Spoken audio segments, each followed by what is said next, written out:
A primeira coisa que você deve pensar quando vê uma questão dessa aqui deve ser: essa questão é impossível de se resolver sem uma calculadora. E aí eu vou mostrar para vocês que isso não é verdade, que a gente consegue resolver essa questão de forma muito simples, basta que a gente conheça as propriedades dessas operações que são feitas aqui, né? Principalmente a radiciação que está aqui de cara, atrapalhando a nossa resolução de forma fácil, né? Então, se você não é por aqui, se inscreva no canal. Eu sou o professor Silvio Paulo, trago conteúdos de matemática todos os dias para vocês. Sejam todos bem-vindos aqui ao meu canal. Se você puder curtir esse vídeo, eu agradeço demais, porque fortalece muito o meu trabalho e vai me ajudar aqui a alcançar mais pessoas dentro da plataforma, para as pessoas conhecerem que não é difícil resolver esse tipo de questão, apenas é preciso saber a forma correta de se fazer para poder fugir aqui das enrascadas, tá bom? Vamos resolver essa questão juntos. Temos aqui raiz de 44 mais raiz de 99, dividido por raiz de 99 menos raiz de 44.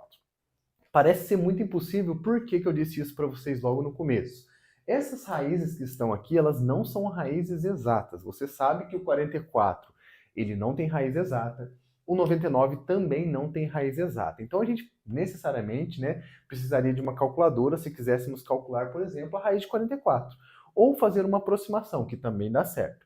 Mas aqui eu vou mostrar para vocês que, ao utilizar as propriedades da radiciação, e aí eu vou expressar aqui do lado, aqui, tá, as propriedades que são importantes para a gente vai conseguir resolver essas operações aqui, tá bom? A primeira delas é a seguinte, gente. A raiz da multiplicação de dois números é igual à multiplicação dessas raízes. Olha que legal. Então, raiz de A vezes B é igual a raiz de A vezes raiz de B. Essa é a primeira propriedade que a gente deve utilizar. Daqui a pouquinho vocês vão ver, vão entender por que eu estou falando disso, tá? Então, ó, A e B aqui são números naturais, tá bom? A raiz de dois números multiplicados é igual a raiz de cada um deles separados, né? E multiplicando essas duas raízes aqui. Então, quer dizer que eu posso quebrar a minha raiz em duas multiplicações de raízes, tá bom? Beleza, excelente. Isso aqui já vai ser suficiente para a gente dar um grande passo nessa questão aqui. Então, a primeira coisa que a gente deve pensar é o seguinte: alguma forma fatorada do 44 do 99 que nos ajude a utilizar essa fórmula aqui. E aí eu ajudo vocês a pensar o seguinte: a gente sabe que o 4 e o 9, eles são quadrados perfeitos. O 4 e o 9, eles são números que possuem raiz quadrada exata, certo? E aqui não é muito difícil a gente pensar que esses números são múltiplos de 4, né, o 44, e o 9, ele é múltiplo, o 99 é múltiplo de 9, certo? Sabendo disso, olha como que a gente pode expressar novamente essa questãozinha aqui. Vai ficar raiz de 11 vezes 4, que é o 44, certo? Isso dá para fazer de cabeça, né? 11 vezes 4, mais raiz de 9 vezes de 11 vezes 9, vou colocar na mesma ordem, tá? Tudo isso dividido pela mesma coisa, só que o que acontece aqui embaixo é que troca o sinal, né? Mas nas raízes vai ser a mesma coisa. Raiz de 99 é igual a raiz de 11 vezes 9, menos raiz de 11 vezes 4, que é o 44 aqui, tá? Aí você pensa, parece que a gente não fez muita coisa, né? A gente não mudou muito, parece que ainda está impossível de se calcular. E aí que eu vou mostrar para vocês. Essa propriedade aqui vai ser aplicada em todas essas operações que eu fiz aqui. Percebam uma coisa, eu tenho uma multiplicação sempre, né, dentro dessas raízes, então multiplicação posso quebrar em duas raízes. Então é isso que a gente vai fazer nesse momento do vídeo. O raiz de 11 vezes 4 vai ficar igual a raiz de 11 multiplicado por raiz de 4. Olha que legal. Utilizei a primeira propriedade, tá? A raiz da multiplicação é igual à multiplicação das raízes. Então, apresentamos aqui. Mas, vou fazer a mesma coisa agora para essa operação. Vai ficar raiz de 11 vezes a raiz de 9. Excelente. Aplicamos também a propriedade. Agora, tudo isso vai estar sobre... Deixa eu abrir a caneta aqui. Sobre o restante ali, né? Vamos colocar aqui, fazer com a régua para ficar bonitinho, né, a fração. sobre raiz de 11 vezes raiz de 9, vezes raiz de 9, menos, o sinal deve prevalecer, tá? Permanecer, na verdade. Raiz de 11 vezes raiz de 4. E vocês podem perceber que muitas vezes essas questões a gente tem que dar uma bagunçada nela para depois arrumar, né? Então perceba que a gente está abrindo as contas, tá? Parece que está ficando pior, né? Só que aí não está ficando pior, porque a estratégia por trás vai ser o seguinte: você vai perceber que na parte de cima a gente tem aqui dois números que estão em comum nas duas multiplicações. O que eu posso utilizar aqui? Existe uma propriedade que a gente pode ser vista como fatoração, ou se a gente vê do lado contrário, né, como a distributividade. Eu vou mostrar para vocês, por exemplo. A propriedade é o seguinte: a vezes x mais a vezes y, ou seja, quando eu tenho um número multiplicando dois valores somados, né, eu tenho um valor comum, eu posso colocar esse valor comum em evidência. Então vai ficar o seguinte: a vezes aquilo que ele está multiplicando fica dentro. Ó. Aqui o a está multiplicando o x, então fica x. E aqui o a está multiplicando o y, positivo. Então, essa propriedade aqui, chamada de fatoração de termo comum em evidência, que é baseada na distributividade, né? A distributividade faz com que ela volte para cá, vai ser útil para a gente nessa parte. Por quê? Eu tenho aqui nessa parte, no numerador, o raiz de 11 em comum nos dois termos. Então, é isso que eu vou aplicar aqui. Vou colocar o raiz de 11 em evidência, multiplicando o restante que a gente tem aqui. Então, vai ficar raiz de 11. E aí ele vai multiplicar, vou colocar o parênteses, porque ele vai colocar em evidência, multiplicando o restante. O que está multiplicando raiz de 11 aqui? Raiz de 4. Então, vou pôr raiz de 4 aqui. Muito bem. Mais o sinal deve permanecer, tá? Mais. Raiz de 11 está multiplicando raiz de 9. Então, raiz de 9. Muito bem. Tudo isso, a fração, né? E embaixo eu vou fazer a mesma coisa, tá? Você vai perceber isso. Sobre, perdão ter ficado na frente, tá? Raiz de 11 está em comum nesses dois também. Vou colocar o raiz de 11 aqui em evidência. Multiplicando o quê? O primeiro que está multiplicando aqui é o raiz de 9. O sinal é negativo, então aqui, sendo positivo ou não, poderia ser menos também, tá? É a mesma coisa. Vai ficar menos. O raiz de 4, que é o que está multiplicando o raiz de 11. Muito bem. Nesse ponto da questão, agora já está ficando um pouco melhor. Você pode perceber que algumas coisas já ficaram um pouco mais organizadas. Então, agora, o que eu posso fazer nesse momento? Você já consegue pensar? Temos aqui um termo que está multiplicando todo mundo aqui desse canto. E aqui embaixo temos um termo que está multiplicando todo mundo aqui também. E essa fração que está sendo representada aqui, a fração sempre é uma divisão. E aí, uma divisão, a gente faz o quê? Se eu tenho multiplicação e divisão do mesmo valor, esses números aqui podem ser eliminados. Certo? Por exemplo, se eu tivesse aqui a propriedade, vamos sempre basear nas propriedades, né?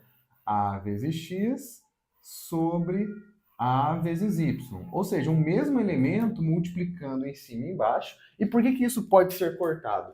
Essa multiplicação ela pode ser vista como isso, ó. A sobre a vezes x sobre y. E a sobre a é 1. E todo número dividido por ele mesmo é 1. Inclusive o a sobre a, inclusive o raiz de 11. Tá? O único número que não funciona aqui é o zero, mas não é a nossa questão.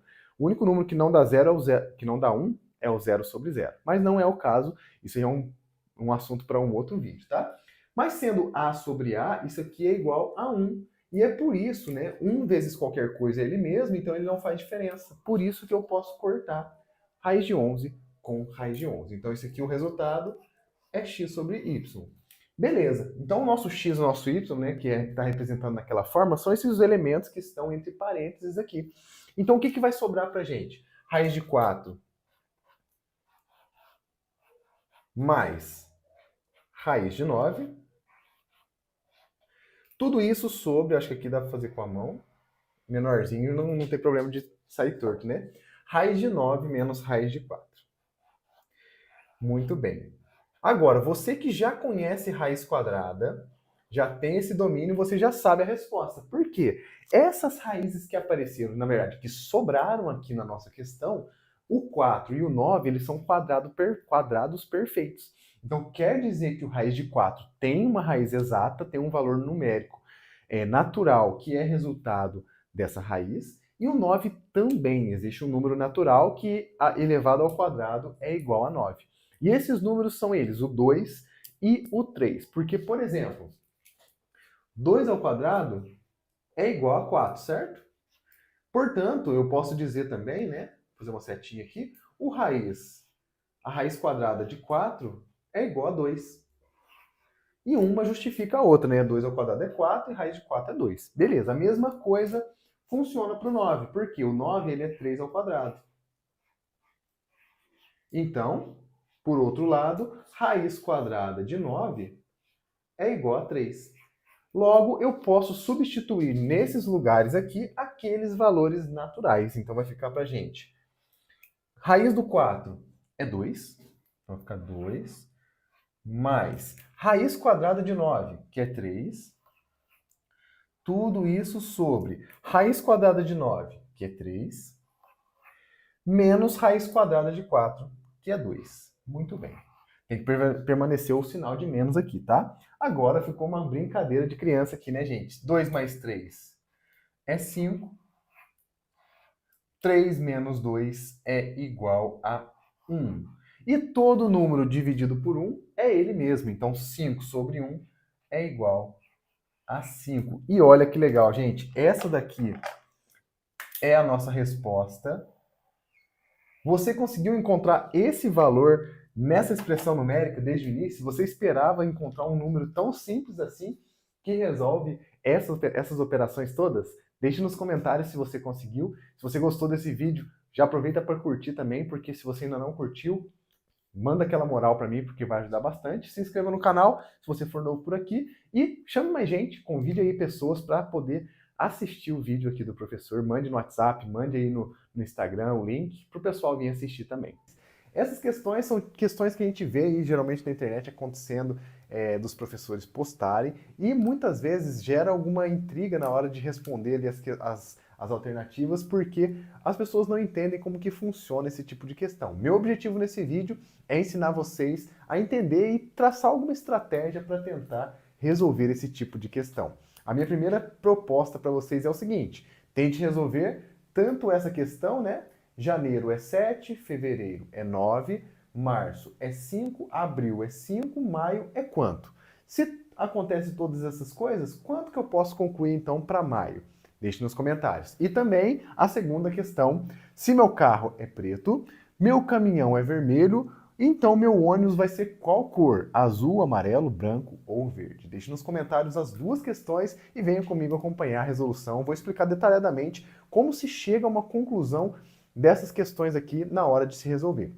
Esse tipo de raciocínio é cobrado muito em concurso público, não pode ser que não seja dessa maneira aqui, mas a ideia de colocar a cabeça para pensar é muito interessante e eu espero que vocês gostem desse tipo de raciocínio que a gente vai ter aqui, tá bom? Primeira coisa que a gente tem que analisar nessa primeira questão é o seguinte: temos aqui em cada uma das linhas uma palavra sendo associada com o verbo é, né, mas tanto faz, poderia ser uma setinha, uma palavra associada a um número.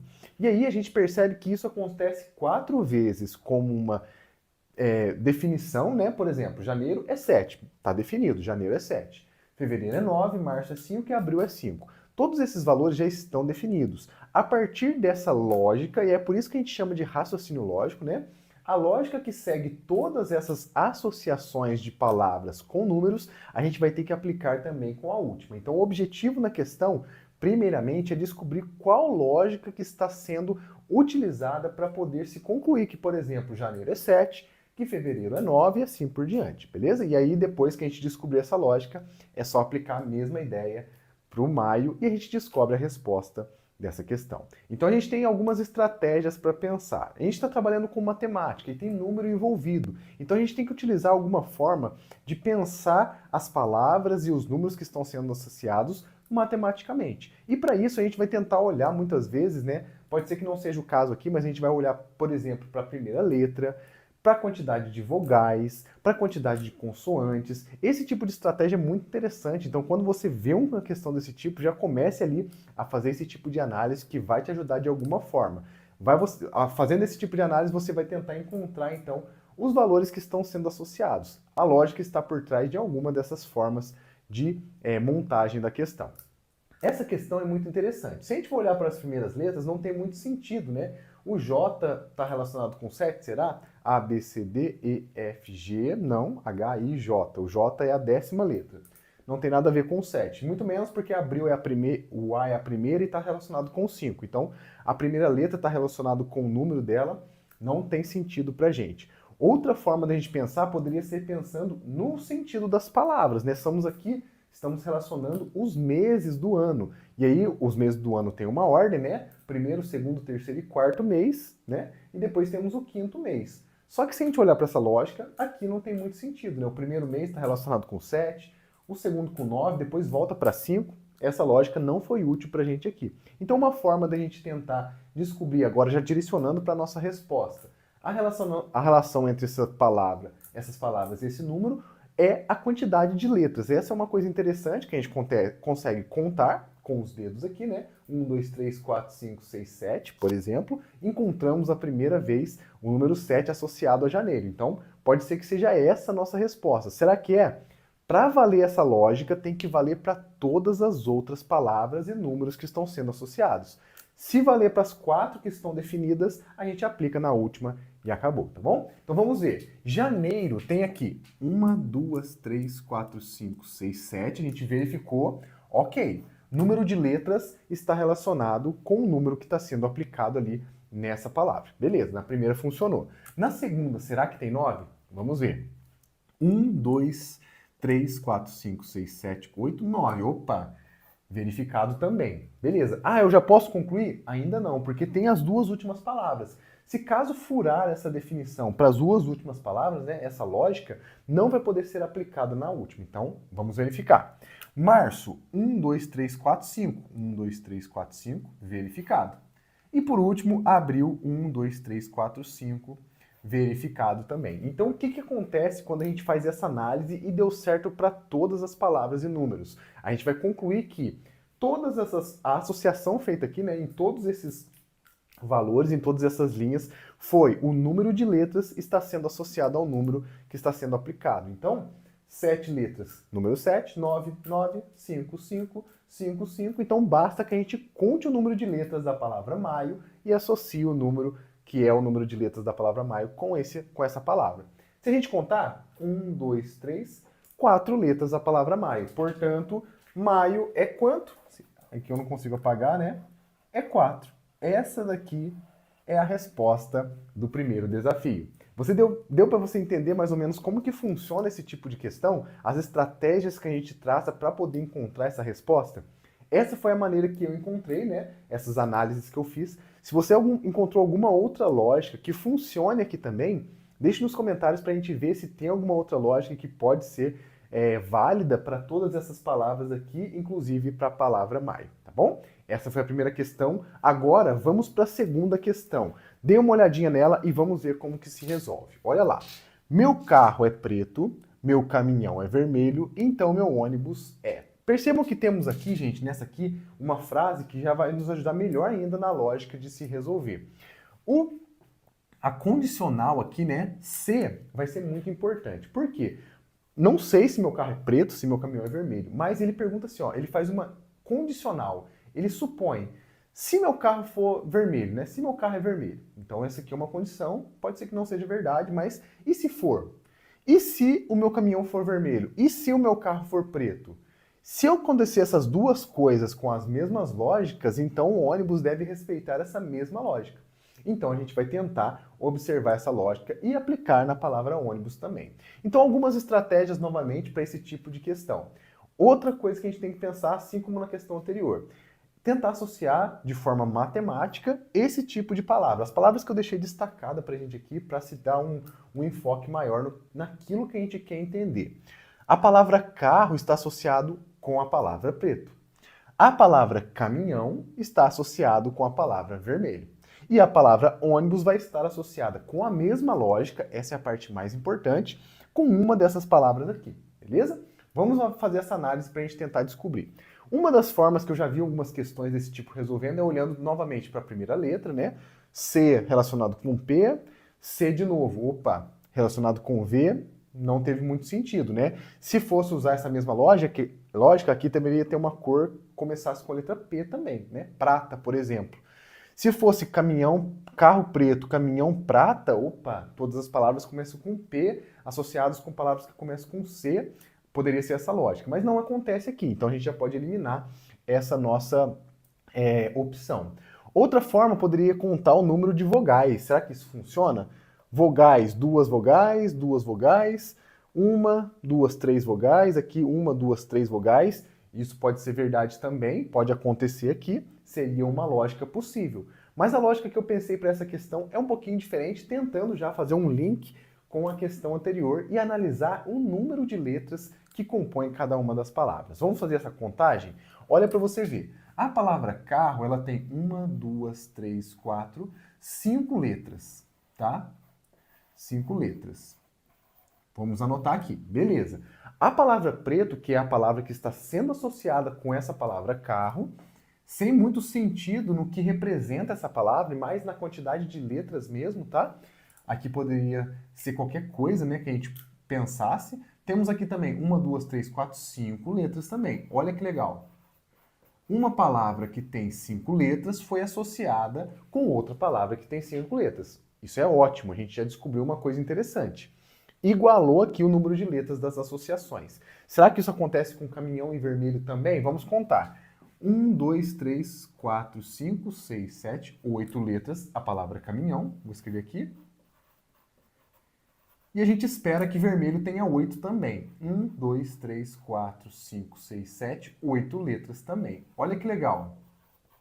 O que aconteceu aqui? 5 letras foi associado com 5 letras, 8 letras foi associado com 8 letras, então a gente deve encontrar uma lógica, a mesma lógica, na verdade, né? Para a palavra ônibus. Vamos contar quantas letras tem a palavra ônibus. 1, 2, 3, 4, 5, 6 letras. Portanto, a cor que deve estar associada ao ônibus deve ser uma cor que tenha 6 letras na sua palavra. Então, azul que tem 1, 2, 3, 4, já pode ser eliminada. Não é essa a alternativa.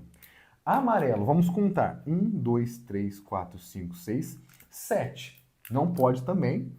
Cancela. 2 opções já foram eliminadas. Tem essas últimas duas. Branco, 1, 2, 3, 4, 5, 6. Opa, vou até anotar aqui. 6 letras. Por quê? A gente sabe que ônibus também tem 6 letras, então a lógica está valendo aqui.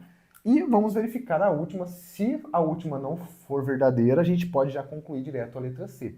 Então a palavra verde tem 1, 2, 3, 4, 5 letras. Então ela não é também a nossa resposta. Logo, a gente tem certeza que a conclusão a partir dessa lógica que a gente trilhou aqui é que a alternativa correta é a alternativa letra C. Meu ônibus, então, será branco se meu carro for preto e meu caminhão for vermelho. Essa é a lógica encontrada nessa questão. Não sei se você conseguiu encontrar outra, a gente verificou que o número de vogais também funciona, né? Será que funciona também para a mesma associação? Vamos verificar? Ônibus tem 1, 2, 3 vogais e branco tem 1, 2 vogais. Então essa aqui não funcionou. Nessa questão deveria ser então 1, 2, 3, 4, 1, 2, 1, 2. Ó, percebam que se a gente seguisse a lógica das vogais, não teriam alternativas para ser representada essa lógica. Então a gente já poderia eliminá-la também. É esse tipo de questão que a gente gosta de trabalhar aqui, o nosso raciocínio lógico, botar a cabeça para pensar. Eu sei que muitas vezes isso frita os nossos neurônios, mas é legal a gente treinar um pouquinho disso. Eu espero que você tenha gostado. Esse foi o vídeo de hoje, é um vídeo diferente. Espero que vocês recebam ele de forma legal e que vocês curtam bastante esse tipo de conteúdo. Um grande abraço a todos vocês, fiquem com Deus e até o próximo vídeo.